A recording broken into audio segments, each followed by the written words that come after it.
Hey everyone, it's me as usual. I'm here to talk about Sherlock today. Specifically, in Sherlock Season 3, Episode 3, otherwise known as His Last Vow, there is a scene that, it looked really, really cool, but the more that I think about it, the more logically impossible it seems.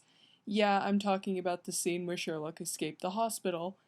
Okay, so what happened was, okay, this is what he would have to do. He got out of his bed, clambered down the side of the hospital, totally unseen, got across London in a hospital gown.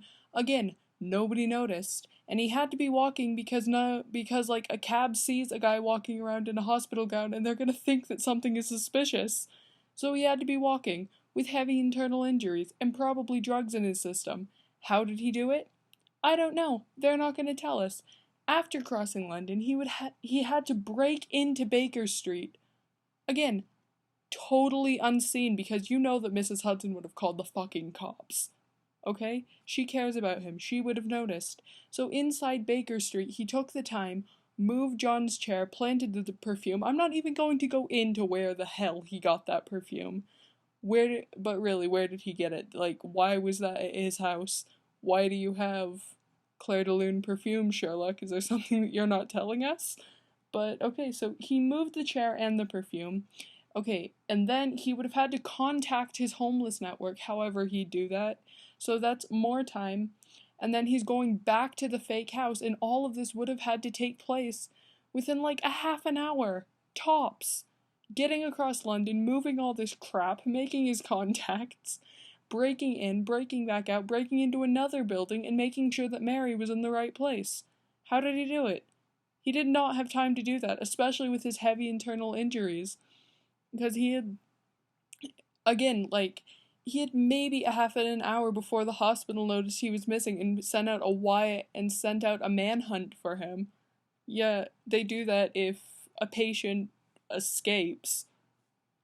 They would do that. So basically, that scene makes no sense. He would have had no time to do these things, and I'm not even going into the possibility of him ripping open his injuries again, even though he totally did, and that jolly asshole should be dead right now. It's really, really stupid.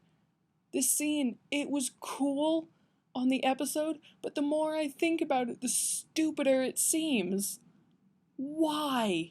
How did he do this thing? He absolutely could not have done this thing. Because, again, the time constraint, the energy constraint, nobody noticed him. Nobody heard him breaking into the flat, which, given it is Sherlock, so he's a sneaky dude. But, again though, like, Mrs. Hudson didn't notice anything? Was she out? Was, like, her, I guess, again, surrogate son? She kinda treats him and John like sons, let's be honest. But he's lying sick in the hospital, like dying, and she's going out? I don't see Mrs. Hudson doing that. Plus she's a little old lady, she was likely at home. So was he able to get around her? And even if he was able to break in, moving furniture is fucking loud. It's so loud to do that. And, like, he would have had to lift up the chair above his fucking head to be able to move it completely silently. And again, the internal injuries, he would not have been able to do that. Ugh.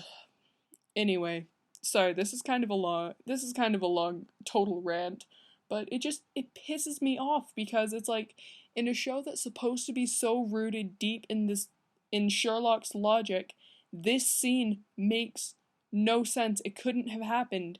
Now, if it was a show that was based in fantasy, like, I don't know, like Doctor Who or something, if it was a show that was heavily based in fantasy, yeah, but this show is based in reality, and in reality, that is impossible.